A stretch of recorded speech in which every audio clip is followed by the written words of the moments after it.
بسم اللہ الرحمن الرحیم۔ ناظرین السلام علیکم۔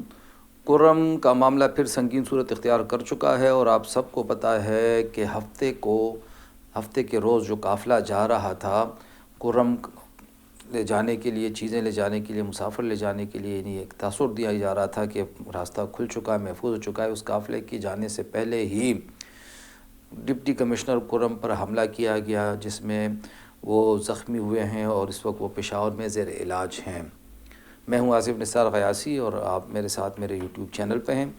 ناظرین، کرم کے معاملے پہ ہم نے اس سے پہلے بھی بات کی تھی اور ہم نے یہ واضح کیا تھا کہ وہاں پہ کچھ لوگ اب بھی ایسے موجود ہیں جو ریاست کی رٹ کو ماننے کے لیے تیار نہیں ہیں، اور ان لوگوں کے متعلق بار بار یہ کہا جا رہا ہے کہ ان کو غیر ملکی مدد حاصل ہے، ان کے پاس اسلحہ ہے، ان کو تربیت دی گئی ہے، ان کے پاس مالی وسائل ہیں۔ یہ وہی عناصر ہیں کہ جنہوں نے کچھ عرصہ پہلے باب کرم پر پاڑا چنار کے انٹری گیٹ پہ پاکستان کا قومی پرچم اتار کر اپنی تنظیم کا پرچم لگایا تھا۔ یہ الزامات اب بھی سامنے آ رہے ہیں۔ ایک سوال یہ پیدا ہوتا ہے کہ وہ عناصر جنہوں نے کچھ عرصہ پہلا پاکستانی پرچم اتار کر اپنا پرچم لگایا تھا، اس کے خلاف کیا کارروائی ہوئی، اور وہ عناصر جس مسلک سے تعلق رکھتے ہیں، جس فرقے سے تعلق رکھتے ہیں، کہ کیا اس فرقے نے، ان کے رہنماؤں نے ان لوگوں کی مذمت کی تھی۔ وہ تنظیم جس کا نام زینبیون ہے وہ تو کالعدم قرار پا چکی ہے، وہ تو کب کی دہشت گرد تنظیموں کی صف میں شامل ہو چکی ہے، لیکن اگر اس کے نام استعمال کر کے کچھ لوگ وارداتیں کر رہے ہیں تو کیا یہ فرض نہیں بنتا ریاست کا کہ کھل کے ہاتھ ڈالے، کھل کے ان کو پکڑے۔ یہ الزامات ہیں اہل سنت کی طرف سے کہ پاڑا چنار میں ایران کی مداخلت کی وجہ سے صورتحال ٹھیک نہیں ہونے پا رہی، اور یہ بھی اب دعویٰ کیا جا رہا ہے، یہ بھی ایک الزام ہے کہ کرم کے ڈپٹی کمشنر پر حملہ جس علاقے میں ہوا، غالباً عرفانی قلعے اس کا نام ہے، تو کہا جاتا ہے کہ وہ بھی ایک مخصوص مکتب فکر یا فرقے کا گاؤں ہے۔ یہ الزام سامنے آیا ہے۔ اب اس الزام کی بھی تحقیقات ہونی چاہیے۔ اس واقعے کی بھی تحقیقات کے ساتھ ساتھ اب ریاست کو چاہیے کہ وہ کھل کر حرکت میں آئے۔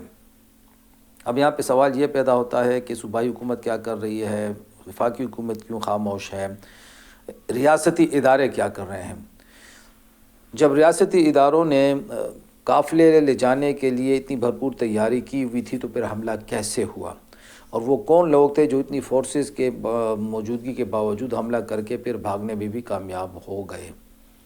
تو بہت ساری اب افواہیں ہیں، بہت سارے نظریات ہیں جس کو ہم سازشی نظریات کہہ سکتے ہیں کہ وہ زیر گردش ہیں، کہ شاید حالات پھر خراب کیے جا رہے ہیں، شاید پھر سابق فاٹا کو نشانہ بنایا جا رہا ہے۔ کچھ لوگوں کا یہ کہنا ہے کہ فاٹا کا پرانا نظام بحال کرنے کے لیے بھی یہ تمام تیاریاں ہیں۔ کچھ لوگ یہ کہتے ہیں کہ ڈالروں کے حصول کے لیے نئی جنگ شروع ہو چکی ہے۔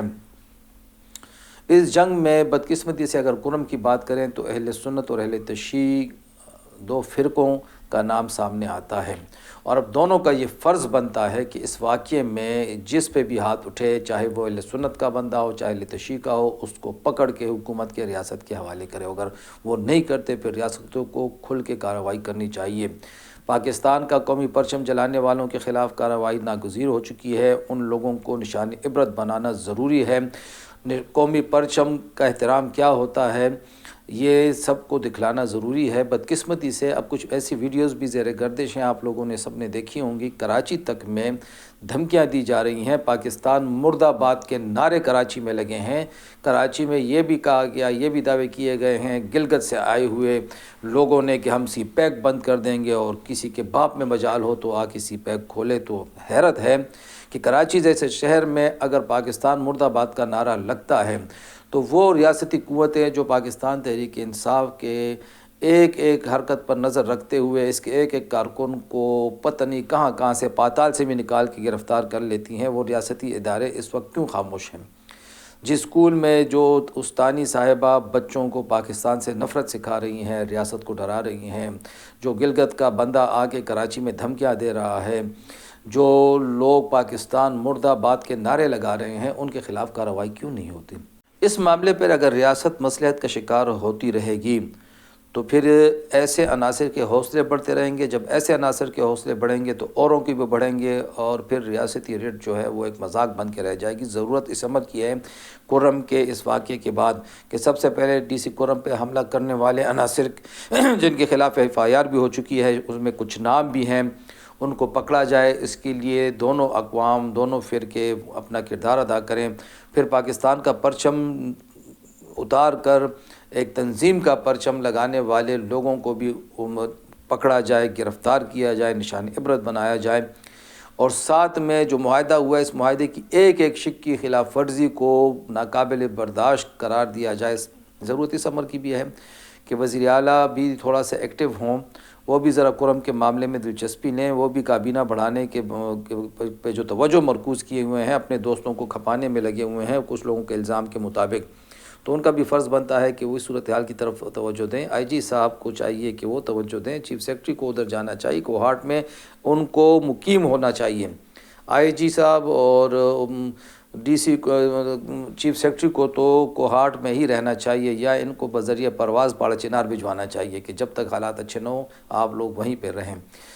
اور ساتھ میں ریاستی اداروں کو بھی چاہیے کہ اب وہ مصلحت کا شکار ہونے کے بجائے فوری کارروائی کریں اور اس حملے کو ایک نقطہ آغاز بنایا جائے، کیونکہ اب پاکستان کی سالمیت سے بڑھ کر کوئی چیز نہیں ہونی چاہیے. خدا حافظ.